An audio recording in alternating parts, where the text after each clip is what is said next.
is here to speak, to welcome you people. You are sharing of resources. We'll try to see if we can, through this Development Commission, open a way for our people to get their needs attended to. So we thank Mr. President for assenting to this bill. It had been passed before, but Buhari did not assent to it. And we started again. And Buhari assented to it. You know, President Tinubu assented to it, sorry. So that being the case, the golden opportunity. My Excellency here, we have some reps, then Chief of Staff to the Senate President. So on that, this job that's when we will have mixed feelings when we must call his level-headed and somebody who can be trusted. Then the MP yourself, we have known you from your beds, from childhood. My dear Chairman, our dear colleagues, I believe that this team is one of the best we can afford now to run this South Development Commission, to whom much is given, much is expected. Our role as lawmakers is to encourage them, guide them, if possible, collaborate with them legislatively and otherwise. We're also appealing to you people to do your own part, to remember our region. I'm sorry to say we're shortchanged, because this South Development Commission ought to be more of Southeast matter. Sir, with no respect, not about party affiliation, sir. But you see, every the political zone has one, so to say now. So that means enough is expected to rebuild our region. And the onus lies on you. Some of you are seasoned technocrats, some of you are lawmakers, some of you are... One is the former governor. Yes. From different walks of life. One of them is my former leader and my former chairman. I've also met you on walks. And so on and so forth. So we are going to do our best, but remember, take care and God bless you. We need it very greatly. Apart from ideas that you get from us, there's need for us to know what you are doing from time to time, because everything will be for the good of our people. So I thank you very much, and I wish you well in this assignment. Believing that when the development starts rolling in and their programs, people will see the stuff they are made of. Our chairman is ready to provide extra support because he has very wide reach in this government. So I thank you very much. You are welcome. MD, I'm giving you just 5 minutes. They'll brief us, then we'll do opening remarks. Then we'll ask the press to talk. I want distinguished colleagues, my brothers on the other side, let me join the previous speakers in commending you. We are familiar with most faces here, and there's no doubt what you can offer. I know you people are going to do something different. We on this side, we are going to do everything to encourage you people.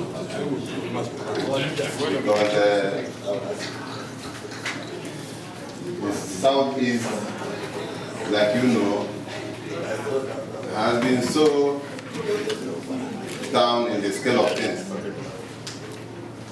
When we are fighting for this thing, we didn't know that other people would start agitating. The reason why we fought for this commission is remarkable. So I will encourage you to live up to the expectation. We will do our own best to encourage you. Thank you. sorry, one of our Mr. Chairman, all the other Mr. Vice Chairman, other members of the committee, the executive directors of the South Commission, gentlemen of the press, and gentlemen of the women. It's a great opportunity for us to be given this opportunity to brief the Senate Committee on the SEDC. We've been in office for about 150 days since the day we were inaugurated. We were inaugurated February 11th this year. So today makes it 150 days. Oh, yes, sir. And what we've just tried to do in that time, given obviously some of the fact that the 2025 budget was to commence implementation late, was to try and spend time thinking of what should be our work program. How should we come up with a plan that addresses the developmental needs of the people in the region? And I'm very thankful to have a very experienced group of seasoned experts cutting across, like we said, public sector, both sides of the government arm, be it the legislature or the executive, and also even the private sector. So everybody brings something unique and different to the team. So what we tried to do, even upon the announcement of our names as nominations by Mr. President last year, we already started meeting. I think 3 days after that, we already started meeting in December, trying to think through what should be the program, look at the President's manifesto, what he has promised to achieve to Nigeria, and try to see how we will come up with what we call our strategic roadmap ahead of the inauguration. So we had about 4 or 5 pre-inauguration management meetings where we were doing quite a lot of strategizing. And upon the inauguration, which the chairman and some members here were in attendance, I believe the next morning, there was no fanfare for us, no celebrations. We just went straight to the office on I think Wednesday morning, and then we sat and had our first management meeting where we approved what would be our strategic roadmap for the organization. The next day after that, we had a similar meeting with the board, chaired by Mgbeke and all the other very distinguished personalities of that board. And we also got that approval of our roadmap, what we hope to achieve over the next 3 to 4 years. I think the following week we sat with you, Mr. Chairman. At the time, I don't think there had been yes, it hadn't been enlarged. It was just you and the Vice Chairman, and it was a combined committee actually of both the House of Reps and the Senate leadership of the SEDC committee.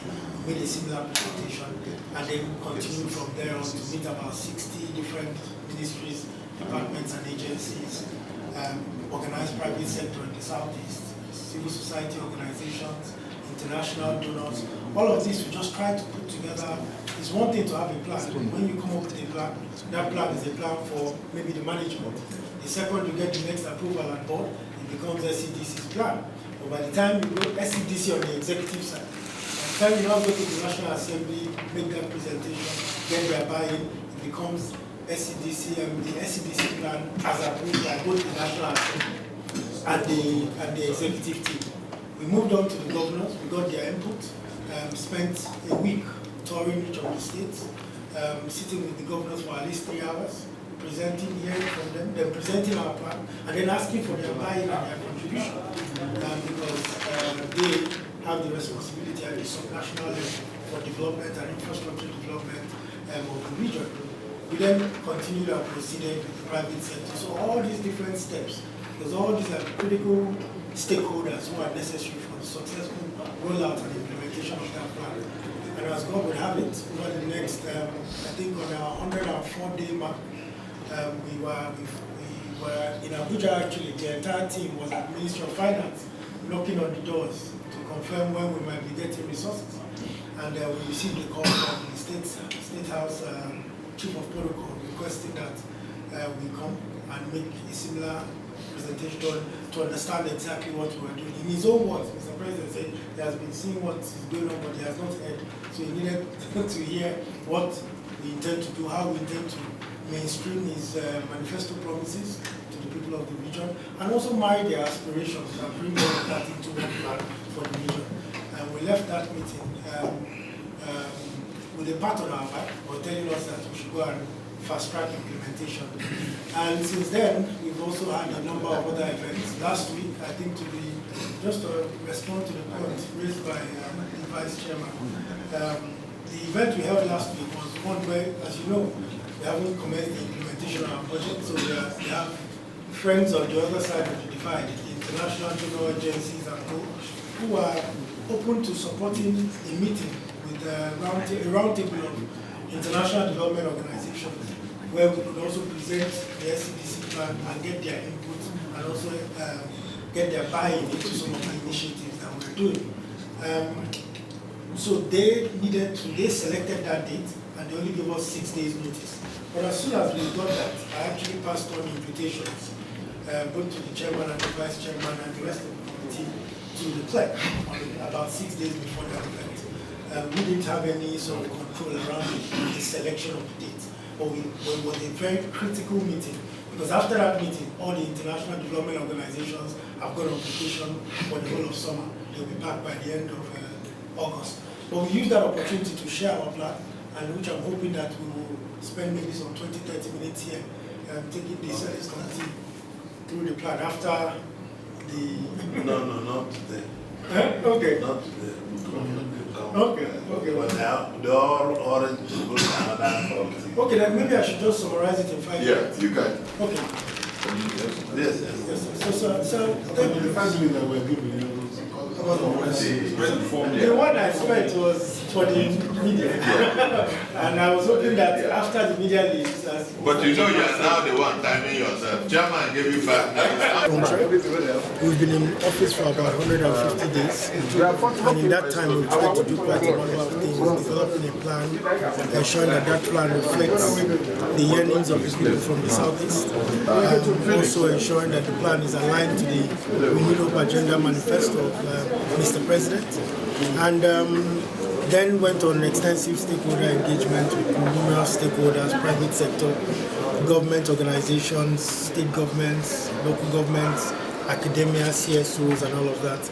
And I guess last week also we had a session with international development agencies who are here in Nigeria, just to get them familiar with the plan and have them also identify a role for them in and to help us obviously achieve that, because it's an ambitious plan. We've waited 54 years for this, so we need resources from everywhere. And we need the private sector to come in, we need development finance, we need the international development partners to play a role, and also generally the residents of the region, right? So it was really just a session for us to give them that briefing and to get words of advice from them as usual. You highlighted the issue of funding. Is it a challenge? No, it's not a challenge. There is no challenge there.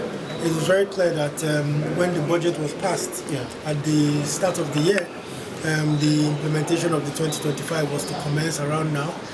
So for us, I continue to say, at least governance, funding does not, the role of government, right, is not always determined by funding. Yes.